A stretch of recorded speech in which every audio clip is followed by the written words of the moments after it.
Greetings everybody. So I'm in Lisbon, Portugal, and one thing that's really popular here are apples. When you go to the market, you see a ton of apples, and you see some varieties that you don't see elsewhere. So I have a few popular Portuguese apple varieties, and I'm going to compare them.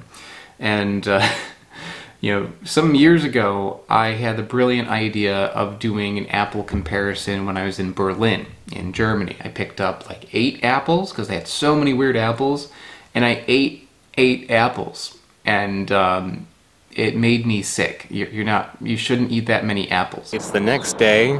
I could not eat any more apples yesterday. Apples, they have a lot of fiber in them, so yeah, I felt like I was gonna die, and then later on, it like kind of destroyed my stomach a little bit. So yeah, let's do it again. So I feel a little bit more confident with these because these apples are small. So here are the apples in question. This is the Renata apple. This is Bravo Esmolte. And this is the Casanova of Alcobaça. I love that this is the Casanova. It looks like a Casanova. So I'm going to start with the Bravo Esmolte, which, as you see, very small, white, yellowish. It's got a little bit of this darkness around the stem end of it. Texture is very mealy, very, very mealy. So I wonder if this is something that's used more for cooking. People here like to cook apples and pears into desserts that use wine. They'll like poach it in wine, and I can see this maybe being good for that because out of hand, the texture is not super appealing, but the flavor is all right. The flavor of this is very sweet. It's probably like a 6 out of 10, more than a standard apple, which I use as a 5. It's not refreshing. Okay, it's not like, oh, that's like a crisp, delicious apple. It's not like that. There's no tartness to it. This feels like an apple that, like apple pie, kind of. Doesn't have spices to it, but you know how like when you cook an apple, some of that refreshing sort of taste, it goes away, and you're left with like more of like a mellow, wintry kind of taste. That's more like that. This is something that I wouldn't really want to eat out of hand, but cooking with it would make a lot of sense because it already kind of tastes like apple pie. So good, but you need to do something with it. Next, let's go with the Casanova. This was sold at the market as just Casanova, but I'm guessing that this is actually something that's called Casanova of Alcobaça. And Alcobaça is a region here that is famous for its apples, and this is the Casanova of those apples. So this is one of the most famous apples of this famous region that grows apples.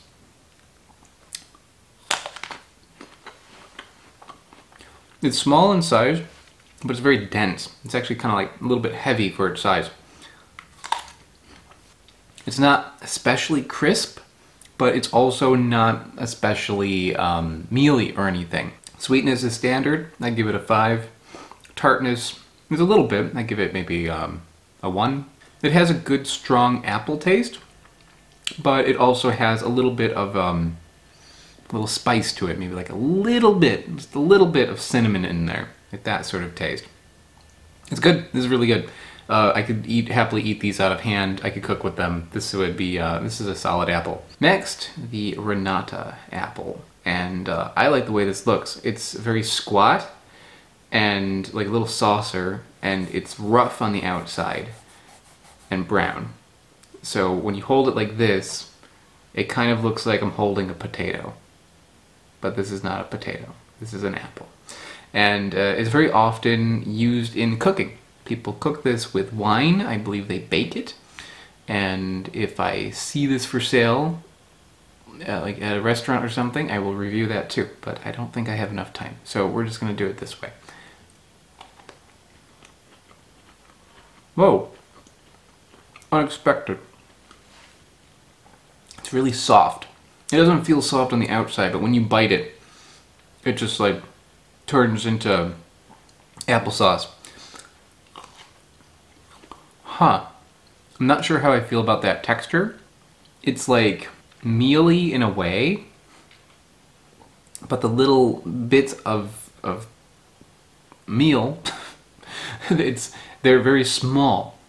So it feels a little bit like you're just putting a spoonful of sugar in your mouth, except it's not very sweet.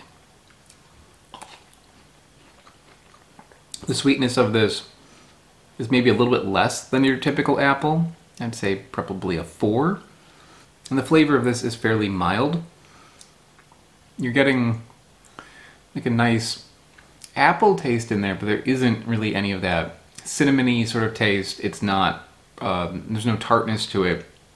It's maybe more in line with the first one that I had, only even softer. Some people who like soft textures might like this, but I think most people probably cook with it. And for that, that would make sense because it's fairly mild, it's soft, yet it kind of like holds its integrity at the same time.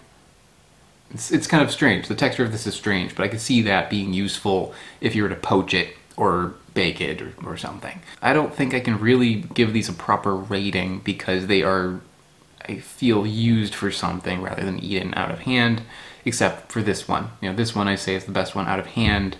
These ones, I think you gotta cook them, but if you did that, I could see why you would want to cook these. And I think that's about it. So the apples here, they're everywhere. There's tons of apples, but these are 3 that I don't think I've seen before.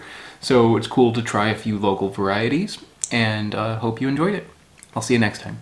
I would like to give a big shout out to Smarter Every Day, Loftyrex, and JMac. They are mega patrons over on Patreon.com. Patreon, I'm sure you've heard about it, but basically it is how I can afford to go on all the adventures that I go on this channel and how I buy all the fruit that I buy. So if you are interested in supporting the channel, check out the link in the description below. Another way to help out is by going to my website. My website has all my videos organized into categories, which is pretty cool, and I also have t-shirts for sale over there. So check it out, and I will see you all next time.